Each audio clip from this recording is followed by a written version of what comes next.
Hello and welcome to What Are You Saying? #Ways, where we talk about topics in the news as it affects us all. I am Musayo Mesale, and today I'm joined by the lovely Akanimo Joe, our Friday tonic princess. And we have, of course, our guest co-anchor, Dami Lola. Hello. Hey. Welcome, Dami. I think this is the first time we'll be on together. That's right. So a little wave. Hi. Okay, hi. Dami, I don't know why Dami is so daring. No. And with a skin so flawless, so Thank you. beautiful, so glowing, so shiny. Aww. What is the makeup gonna do? Nothing. Exactly. Thank you, babe. How are you? I'm wonderful, man. How was your week? Very busy as usual. My same old same. Cutting fabric, promoting business, doing my thing. Pretty much that. Yeah. Imagine. Cool. It's good. It's good. You've not sent us our what's it called again? What's that? Our brand ambassador product. Don't worry, my darling. I got you covered. We're going to sort that out tomorrow. Why, it's all about the products. It's about the product. It's about promoting the No, product. she will give us no. There's a lot, but we're not talking business today. We're talking the CBN. What's it called? The CBN ban. Yeah, right? suspension actually. Oh, suspension, yes, for BDCs, right? And here's what we found as today's quote.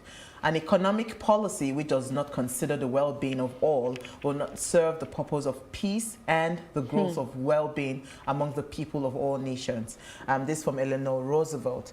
I mean, whatever policies it is that the CBN is dishing out, when it comes to the economy and all of that, it must be able to serve and bring about the good of everyone. Everyone. Yeah. Sometimes it starts out like that. So if you really look at the objective behind it, it might start out. For me, the problem has always been implementation and how you carry people along and the notice and even getting people informed. So these things take a while and they take processes. But the way we just wake up and your life just changed, you're trying to grapple with one. You have not even resolved to take a breath and then the next one hits you. It's also, that's it. Me, I don't know how this thing affects us, Sha. Oh, you would know. I will find out, because that's why we brought the experts, because You'll find out. I am just here to sit down quietly and learn. Right? All right, so when the CBN, the Central Bank of Nigeria, announced the stoppage of sales of foreign currencies to Bureau de Change operators, there was a lot of speculations on how it will further impact the Naira and businesses, right? And of course, our economy. So Adedayo Saheed Amzat, CFA, is here to discuss this. But first, let's take a break to see what we found in the news.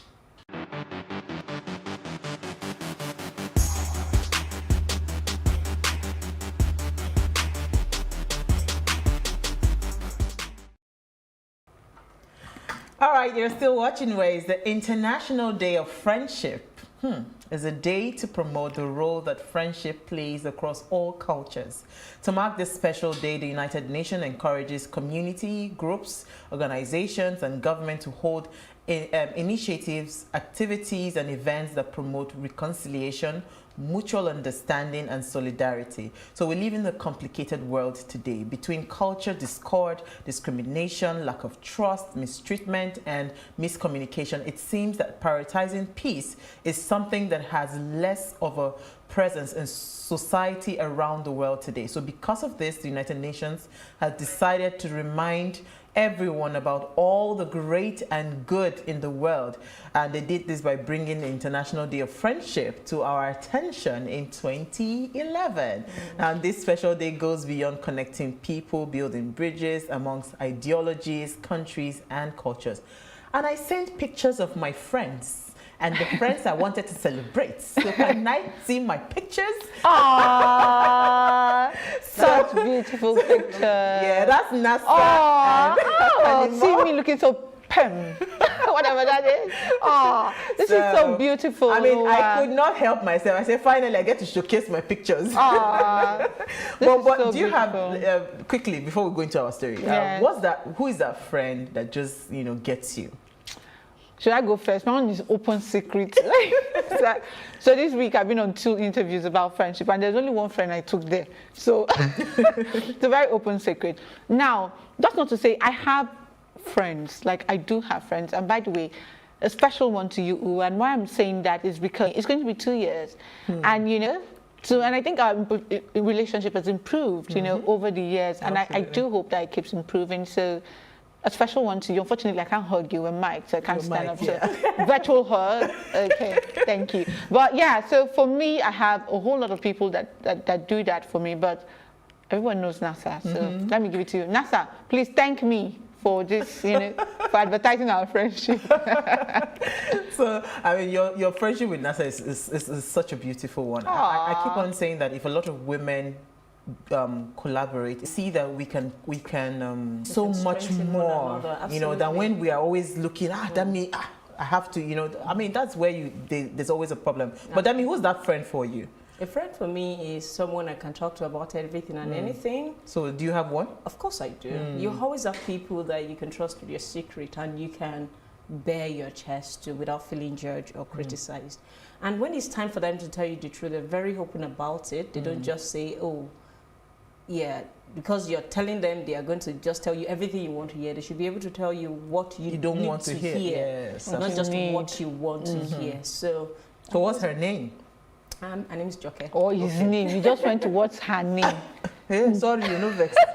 My own, actually, I have plenty friends, but my sisters first, they're my #1 friends. Oh, that's so Anybody sweet. that knows me, Faith and Ruth, I love you guys, and Noma, then I have Papi, then of course my husband. We didn't say that we're doing family now. Friendship day. We didn't say we're doing family now. You make me look like a bad person. Oh, okay, sorry. Please, my friend. Please, my friend, my husband. Sweetie, I love you. Biko, because please. the man is going to come for you and tell when he has changed the game. Okay, can we calm my down family, now? I love you. We can let you take it away. All right, so AK, what did you find for us in the news today? Okay, just give me a second to pull it up. That's a story on...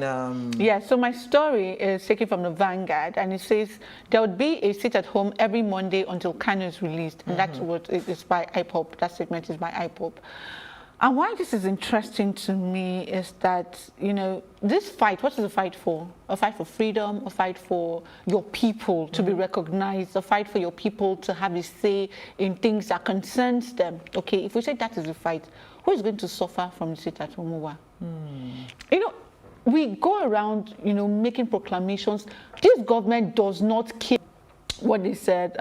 From that day, Biafra would be on lockdown every Monday from 6 a.m. to 6 p.m. Abducted in Kenya and illegally detained by the federal government of Nigeria is released. We wish to state full details of this coming Ghost Mondays every week. Our people must understand that it was designed to show the world how serious we are towards the fight of Biafra freedom and the independence. Everyone must adhere to this clarion call put in place by the leadership of IPOP, and it will be good for everyone to know that IPOP will not relent until Biafra is fully achieved. And it goes on and on and on. But I'm saying, the Mondays, who would suffer for it? You want to cripple the economy. Who cares? Do they really care enough? You're crippling your You're business. crippling your people. We are working in a country that is crawling.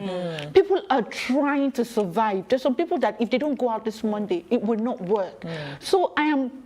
all those groups and activists advocating for their people, when you want to take decisions, please can you think of the people that you're protecting, the people that you're saying you're standing up for, and then make laws or try to take actions that would actually help the people. Because I don't think really, people that care about the economy, they really care about the economy. If you cripple it, now who will suffer? We would suffer. It's the people that actually suffer, not so much of the economy. It's their personal businesses. All right, so Dami, you have a story for us. Yes, what's in the news for me today is about how Naira gains at black market against the dollar. Very interesting topic. I guess that's what our topic today is also about. Very much about. So we're talking about Naira gaining 25 Naira against dollars just because they stopped the ban on Bureau de Change buying dollars away from CBN. How they are going to source their dollars, I do not know. The benefit for that, we're going to listen to our special guest to come and enlighten us about that. Absolutely. I understand that it always affects we SMEs. But I don't want to jump ahead into that discussion. I'm going to wait till when we have that discussion. Yeah. So really, what I do not understand is I don't want to use the word mediocrity, but what I don't understand is why we're celebrating such small actually so I think that for me, I agree with you. I don't know why this story is so sensational, because if you see the rapid fall after that announcement, so this is just temporarily maybe balancing it. Yes, that's from 525 it came to 520. No, let's even start from when they falling to 520. It was 504 something. Yes, and then after the announcement, it now went to 520. So I thought it was just, this is very temporal. It was just balancing out. So really, to really make a headline about, we really should look at how people we like can improve sensation on our funding. And it's not just about, I don't think it's really within the Bureau de Change space. It's about the level of our exports to import. The level of importation we do in this country is so staggering compared to what we the level of exports is staggering compared to what we import. Yes. What we import is way more than what we export. So we don't have a proper balanced exchange of goods and services to be able to give our value give our naira some value. Yes, so we really should look at that, not just the trade, because it goes beyond what we're trading on the stock exchange or within the Bureau exchange space. Really, we should look at trade. We'll wait for our special guest. I do not know. My own is the communique that CBN gave out today. Tell us about the circular is to promote the promoters of the Bureau de Change and all the deposit money banks. They are saying that, first of all, I think there's a particular as licensing fees for Bureau de Change. So those that have pending licenses that they have not used. No, they've not even approved their money. And there's a minimum deposit of about 35 million naira that they were asked to deposit. So all that money will be refunded back to the people that were trying to process the license and all of that. So this is a good, it tells me that, okay, CBN, they're not going back with this because they are rejecting money now for the first time. Well, the question is, where's the money been lying down? Well, it's part of, I think it's part of the processing for the license. But what I would go with what you said is that they've thought about it, unlike other times, but they've thought about it to refund the monies to them. Now, how the future and what the future would depend largely on how we see the market play out and what this is going to effect is going to have. So they're saying that they're going to channel the funds through the banks until when that comes. But it's not even all the funds that's channeling. It's a portion of the funds that will be channeled through banks. Are the banks sufficient, capable enough to satisfy this need? This market is huge. Give you your normal naira when you go to the bank for this. Wait now. And to get your dollars out, it's a long queue. It's a lot of process. So I think that these are the issues, and this is what we'll talk about today. Is that process going to be better? Are we going to improve documentation? Because heavily regulated. Yes, BDCs are regulated, but not as much as the banks. Will there be considerations when it comes to those documentation? What a particular platform, everybody should have, I think Digit will just go, easier said than done. Did you give them money to build it? Nice plans, but let's not discuss the discussion before the discussion. CBN will be coming back to you people when we come back from the break, because that's our conversation for tonight. Stay with us.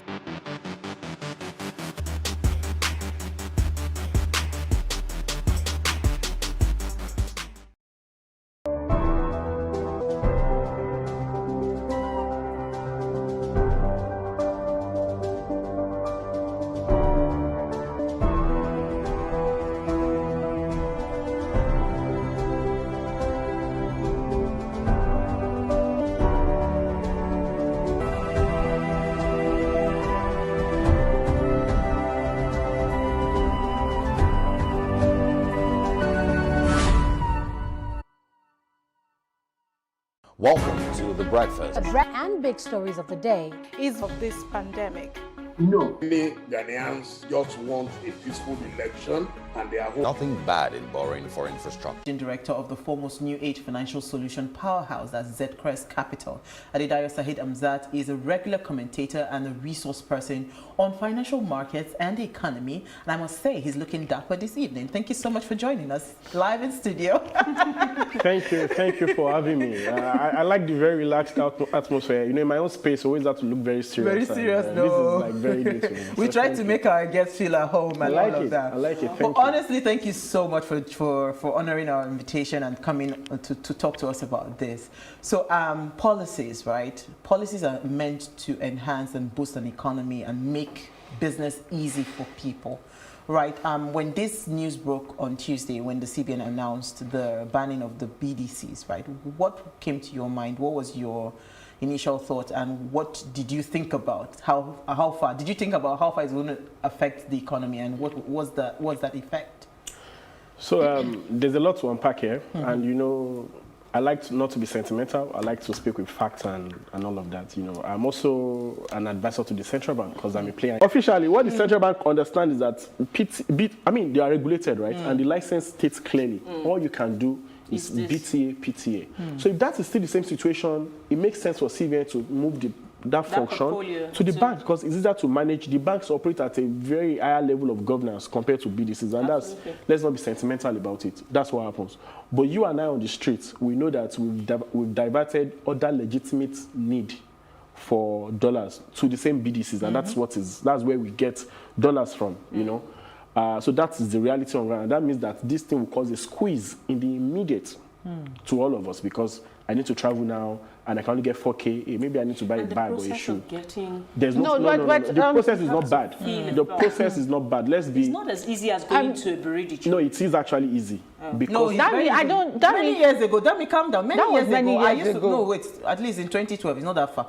I bought a dollar from bank now. Just take your passport with your visa page, and you buy. It's a quick, easy. You have to present your tickets for. No, that is okay. I don't already have your tickets now. I don't have a problem. You don't get it the same day. You fill the form. No. You actually get it. Tried. It wasn't going to come the same day. So that is not wrong, and I don't think either you or Uwa have actually heard people talk about the stress of getting PTA and BTA since last year. There's a story. You are very lucky that you can get $4,000. No, there's a story. No, not that there is no story, but I'm trying to say, do not deny the reality that people apply to these things for 2 weeks, and they don't get it. Okay, so what's the story? The story is just simply that since COVID started, we've been in a shock. Exactly. And that is why they're so. Don't look at this as this is not the normal. Exactly, but it's been an extended normal. It's been extended. So what I'm saying is that because viewers at home are watching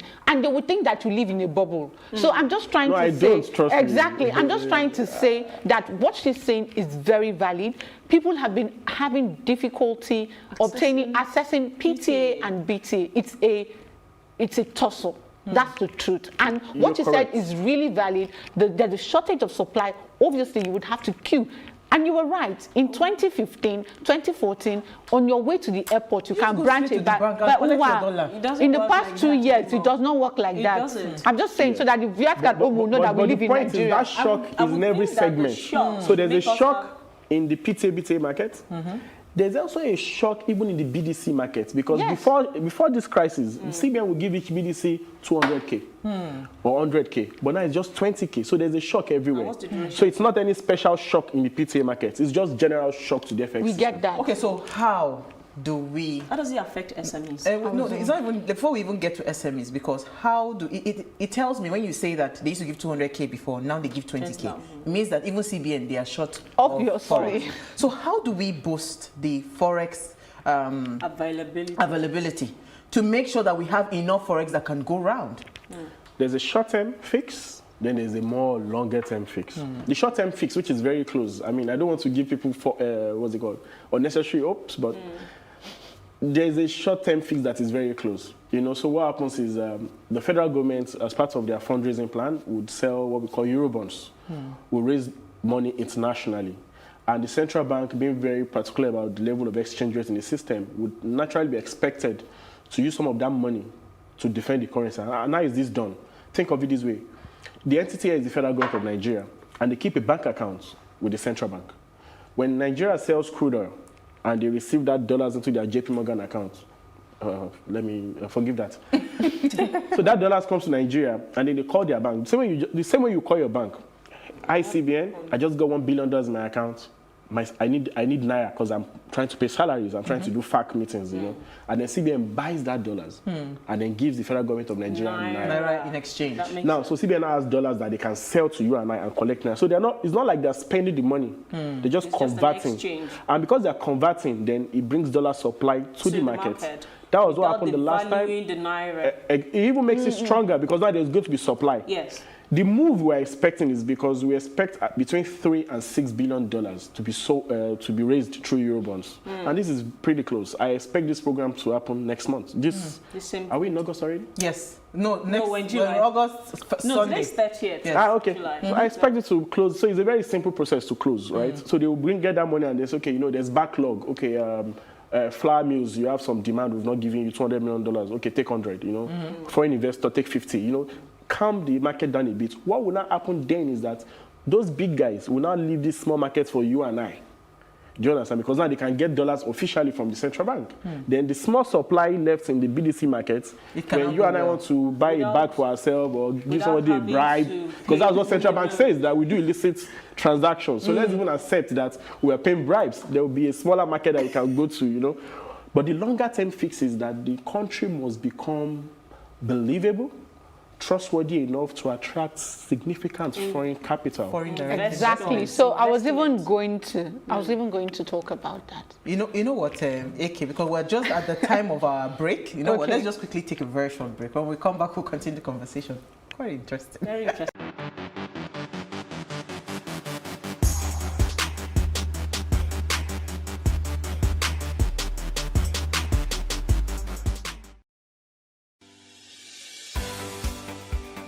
Businesses in Africa can be very challenging. In Nigeria, it is particularly intimidating, and successful builders have learned how to navigate a hostile environment to unlock opportunities. But one major challenge businesses face is how to filter through the noise and identify where their ideal customers exist. Get insight and practical steps from industry players and captains of industries. Hear success stories to help you make informed decisions as you scale your business in Nigeria. Watch Business Insights at this time on PlusTvAfrica.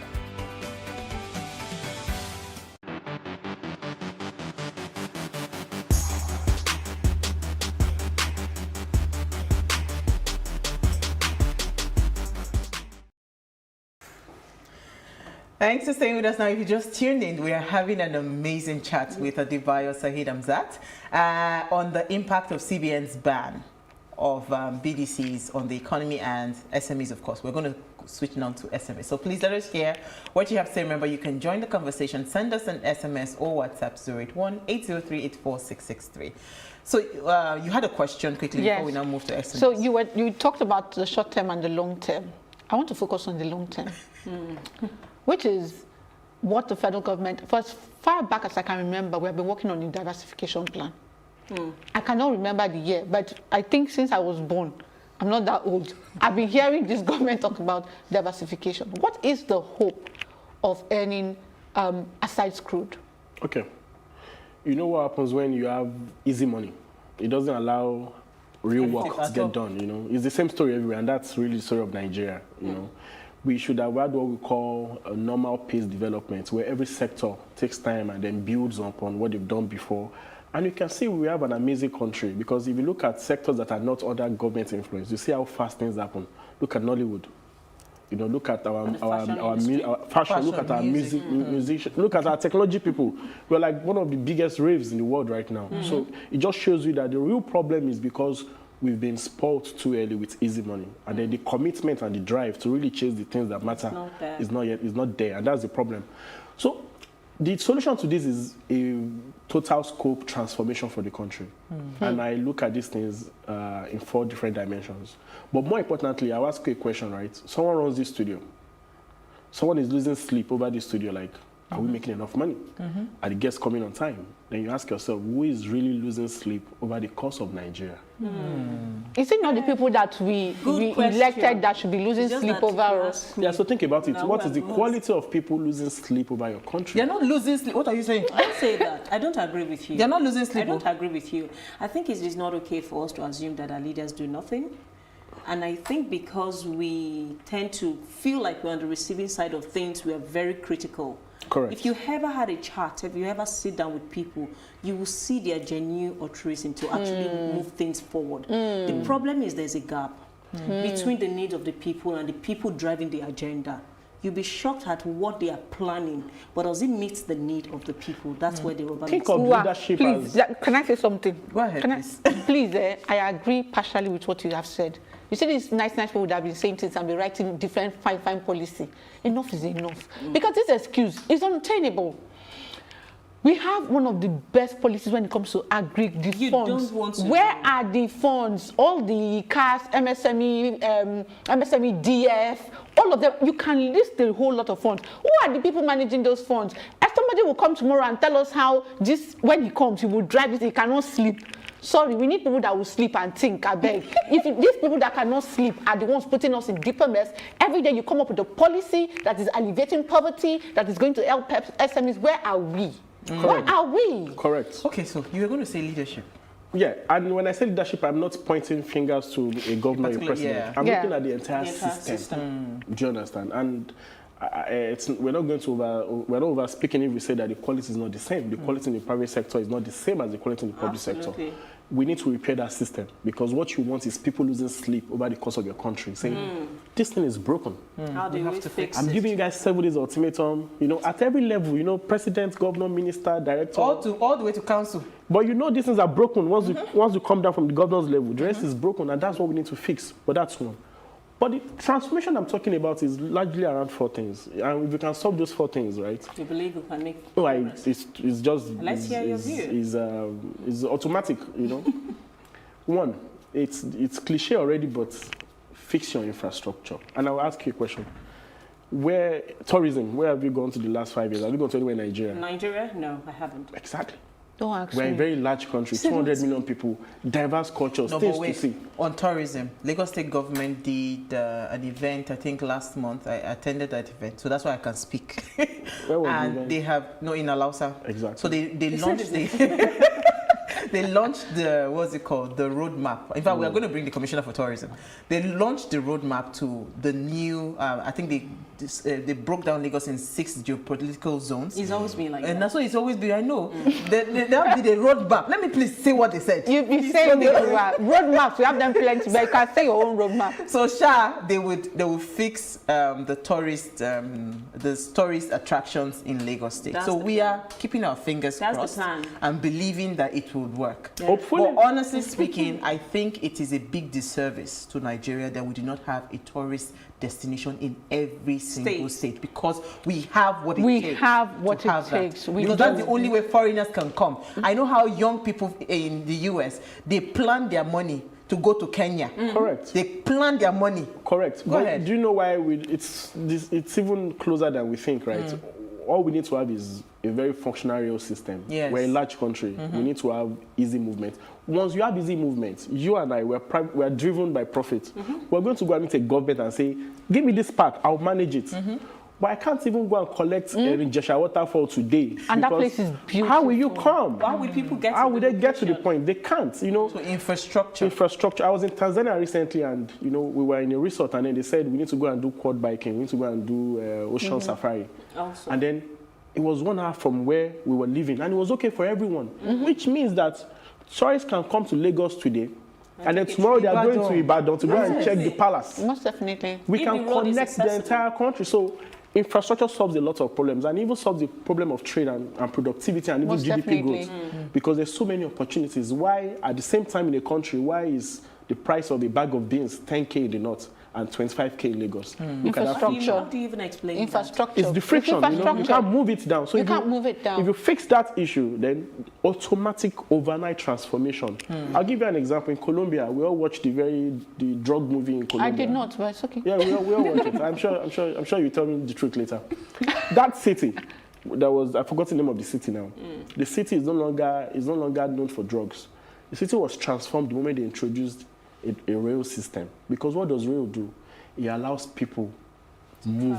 Human beings are dynamic people. We want to go and trade. I want to go to a farm and go and buy tomatoes and bring it to... We're very entrepreneurial generally, right? But in Nigeria, we are constrained by the lack of transportation skills.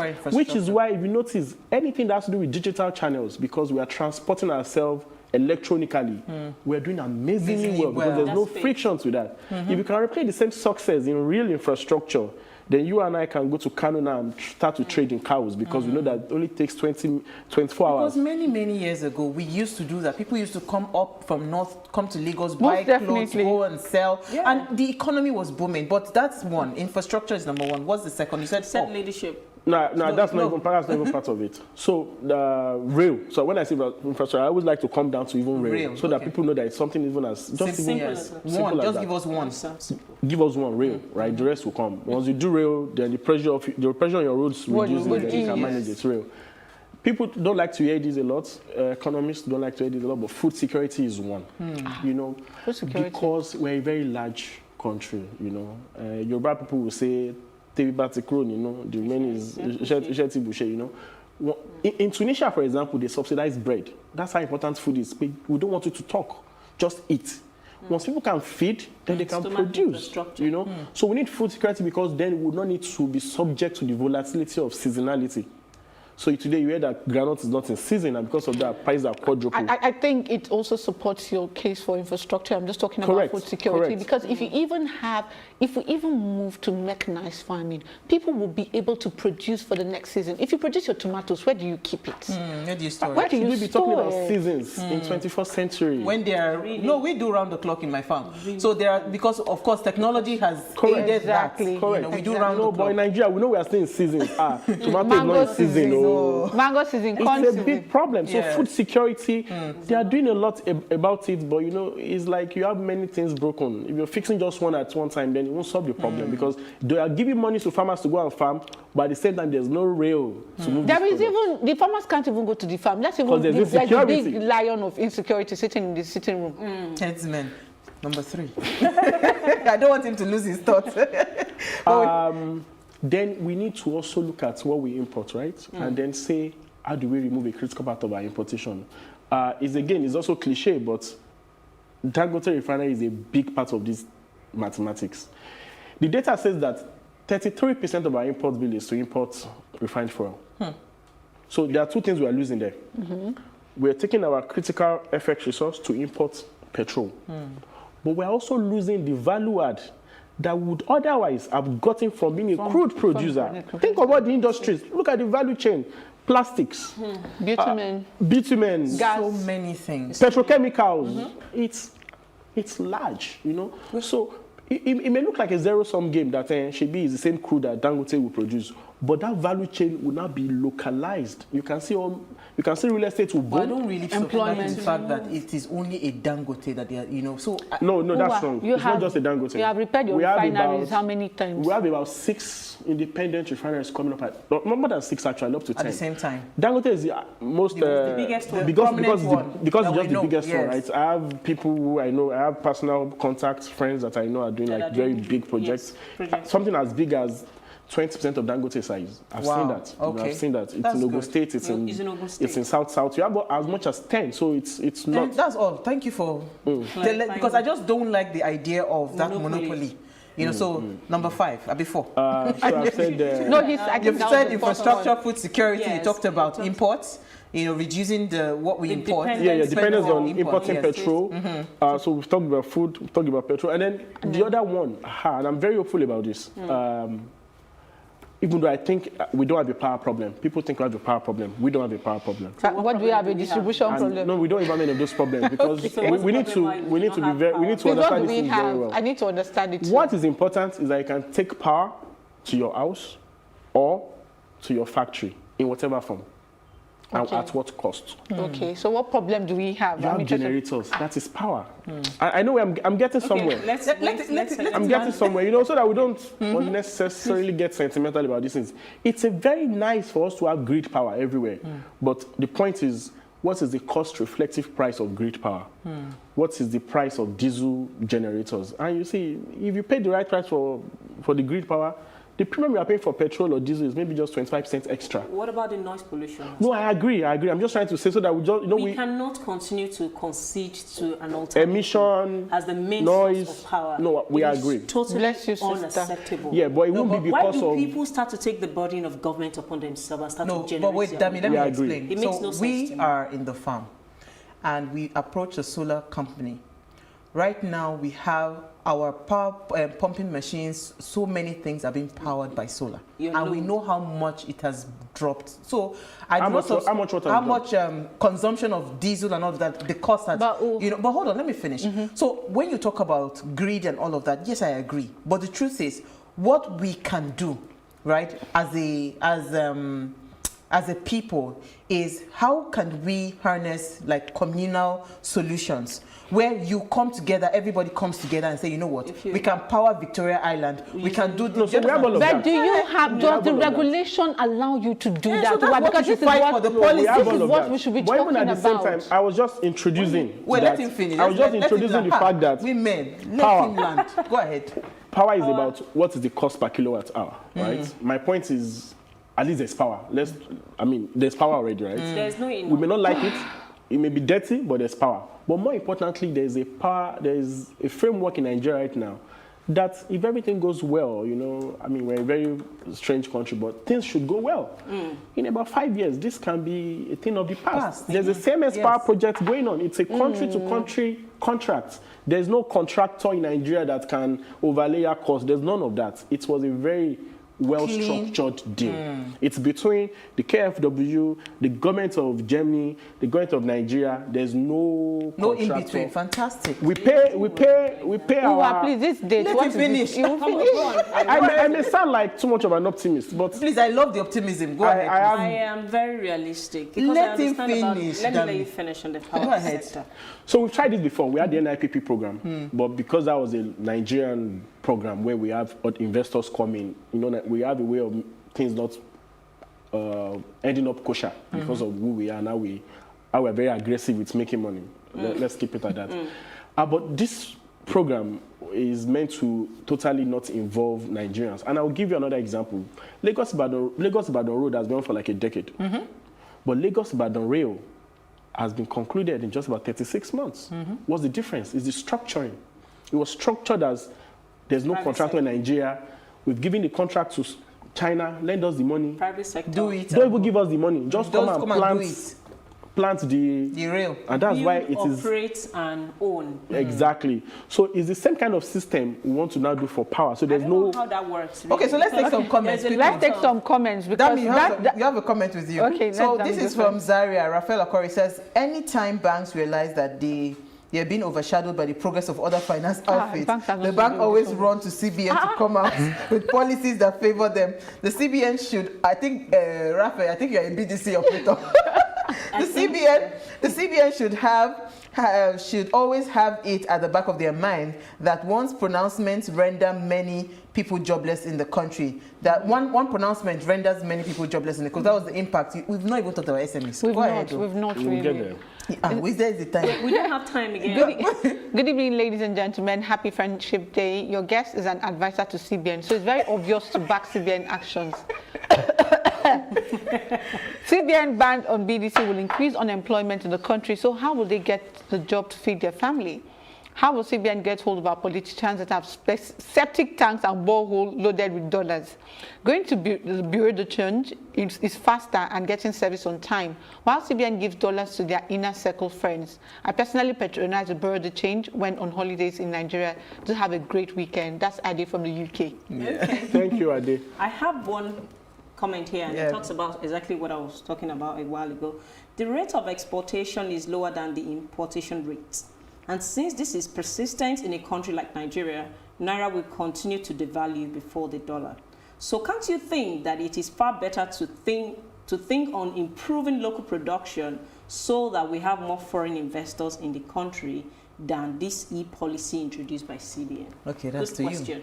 you. I really think that's one of the things we need to fix. Yeah, everything we're speaking about solutions, long-term solutions, they're about fixing the core of the country.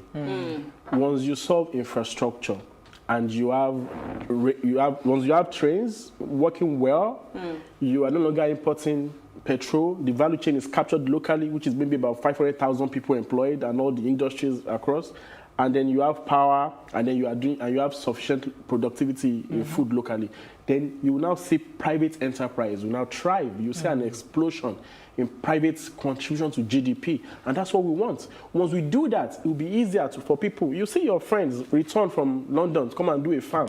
You see that sustainable inflow of foreign investment. Because the volatility of our economy has been a major challenge. So Correct. a lot of people are afraid that, I mean, I know someone that had about 30 million naira.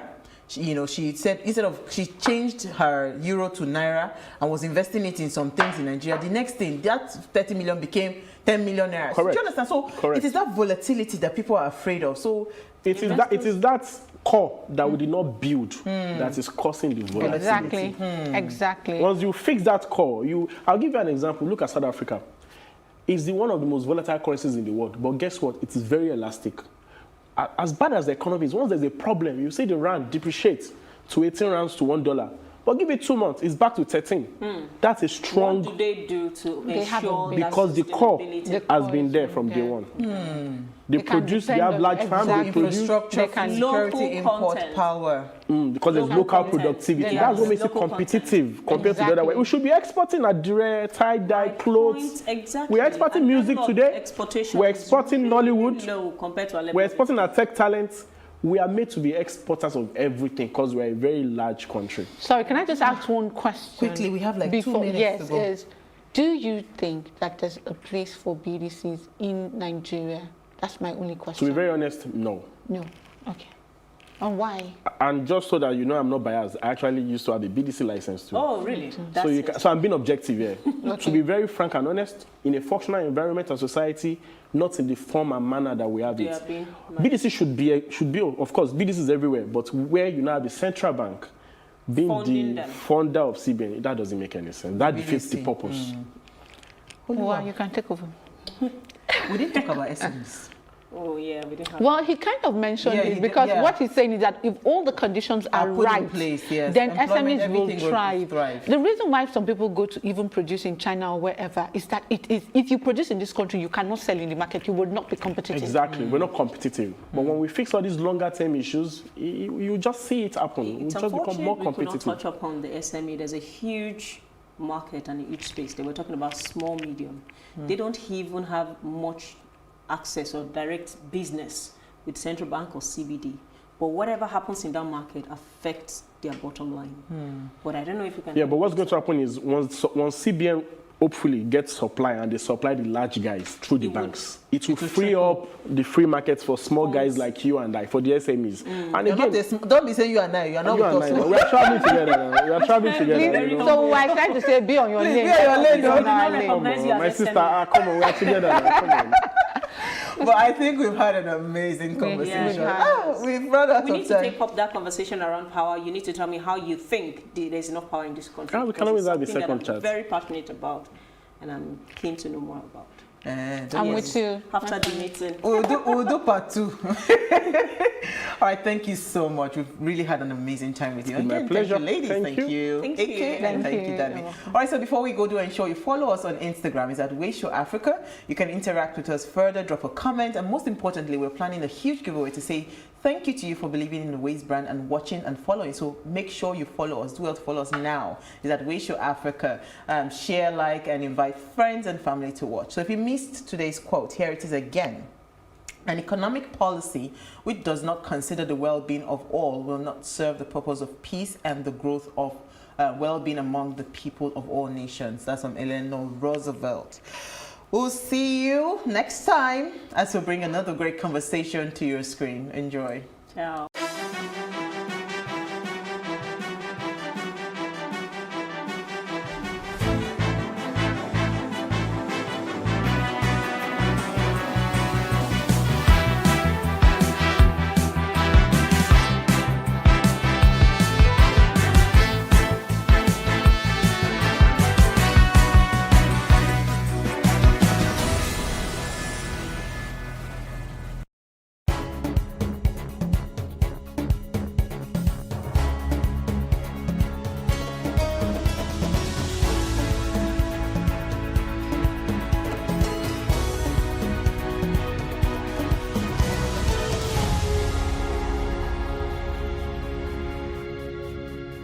Hello and welcome. It's Nimasa This Week, the voice of maritime.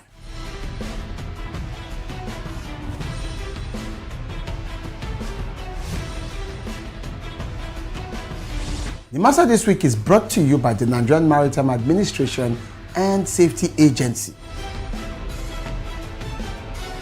Statutorily mandated to ensure that there is regulation and promotion of matters affecting our waters.